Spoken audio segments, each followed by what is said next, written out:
Hello and welcome to my podcast, Knowing Universe. This is a very special episode. Why? Because it's going to be the last episode of season 1. And yeah, there is nothing to worry about because I'm going to come next week. Yeah, very next week with season 2. And I promise you it's going to be even bigger and a very interesting season. So, as a last episode, I thought let me just talk about some beautiful light, which is because of the solar system and the sun, maybe, and we see it on Earth, every one of us. And that is, yes, probably you have guessed it right, it's called as Aurora Borealis. Aurora Borealis is natural light, and it shimmers, especially on the poles, which are not all the poles, in the lower polar regions only. And it just look beautiful. I cannot imagine a single person on this earth who won't be mesmerized by the beauty of Aurora Borealis. I really like the name and the way it sounds. The one thing is that it is only visible in the night, and other interesting thing is it's always caused by sun. Interesting. It is formed by sun, it is caused by sun, and you can only see aurora when there is no sun. Yes, can you believe that? But when we say the Aurora Borealis or Northern Light, as it is commonly known as, it was actually discovered for the first time by Roman and Greek astronomers, and it was named after a Roman goddess of the dawn, because it looks like, when it is there, that is probably going to be the morning, though it's not, definitely not Aurora, and the Greek god of the wind, north wind, precisely Boreas. So Aurora Borealis, wind and light wind. Okay, whatever. In Finland, it is one of the Scandinavian country. In Europe, northern part again, yes. And there, the same northern light, aka Aurora Borealis, is known as Revontulette. I hope that I'm pronouncing it right. If not, then please, just ignore me. And it translates into foxfire because they believe, according to the Finnish folk tale, that these lights are caused by a magical fox, and it is sending here somewhere everywhere in the sky. But the truth is, now let's get back to the facts. How it is formed, as I told you, it is formed by the sun, but how it is formed, that is extremely important. In the beginning, I told you that it begins on the sun.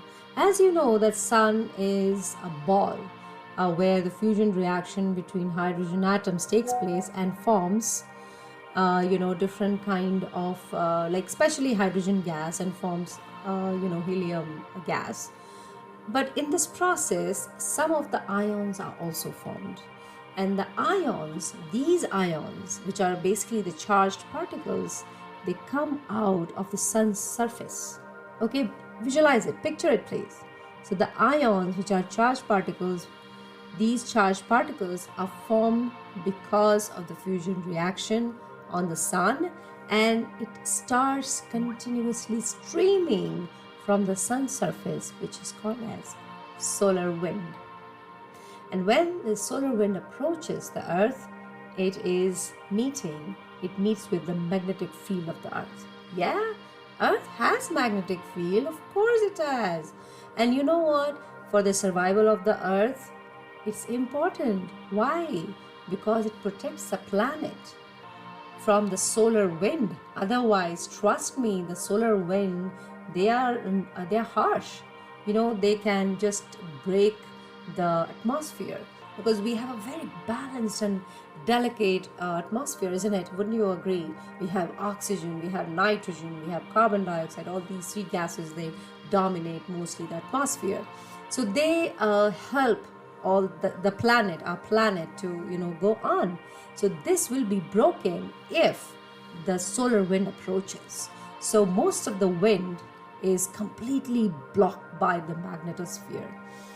But the sum of it, which manage to seep around in the planet, they continue to travel. And what happens is that it is held in a ring-shaped areas of the planet, and these areas are in the region of the atmosphere called ionosphere, and they keep centering around, they keep moving around the geomagnetic poles of Earth. Earth has poles and equator, right? Poles are the corners, and the equator is in the middle. Of course, you know that. So they lie around 800 miles from the Earth, but they keep moving slowly. And when this thing, the ions, they collide with oxygen and nitrogen of the Earth's atmosphere, because these are the two gases which are in the highest percentage in the atmosphere. They release energy, okay? They release energy and they give a beautiful halo. I remember, what memory I have about aurora, or the northern lights as we used to call it, that there's some kind of show. I could never imagine that it is actually something real and nobody is putting some kind of show. I almost thought that it's some kind of laser show. If you look at a laser show, there is some kind of resemblance, right? But I had to believe and read it again and again, because I don't really agree to things easily. And oh wow, in the night there is light, and because of the sun, that is so mind-blowing. So auroras, mostly it is seen when the solar wind is the strongest.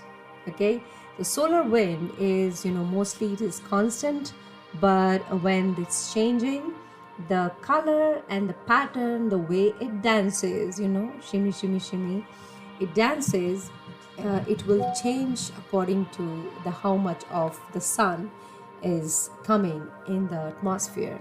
So the different heating and cooling part of the sun depends, it all affect the pattern of the aurora / northern lights.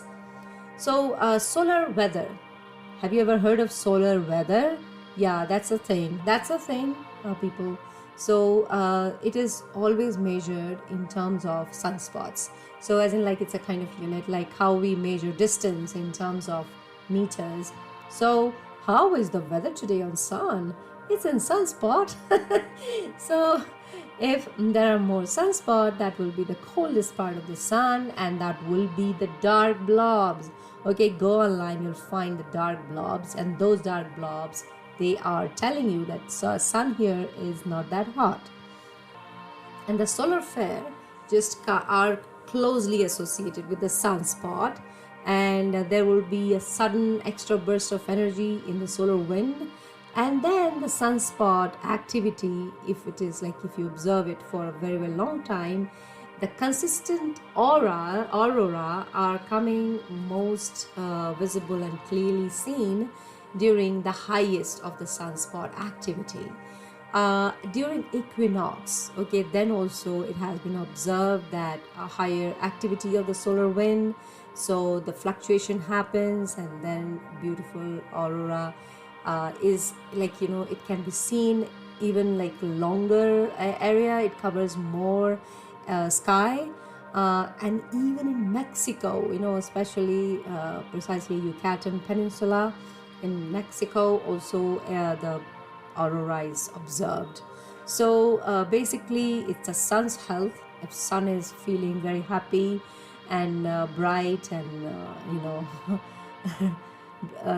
very happy today, so you can see more of the aurora. And if sun is gloomy, no. But sometimes, I think I have talked about this before when I talked about the fireball episode, about the this sun, how it disrupts the radio and radar signals because of the high magnetic storms and active aurora. It has happened in the past that all the activities they have just shut down. Still it happens if you notice. Sometimes you don't get the communications from the satellite. It is only because of the the magnetic thing coming from the magnetic storm coming from the sun. So isn't it so interesting? Now the color is the only thing which is left. So if the ions, the charged particles, are striking oxygen atoms in the atmosphere, it will produce a red glow. If that is unusual, that's not commonly seen. If I say the northern lights, the two colors which will strike you will be one called as green and yellow, right? Green and yellow is the mostly we see the color. Like these are the two colors we associate with aurora. Then if very, very rarely, if the ions are striking hydrogen and helium atoms, it will produce blue and purple aurora.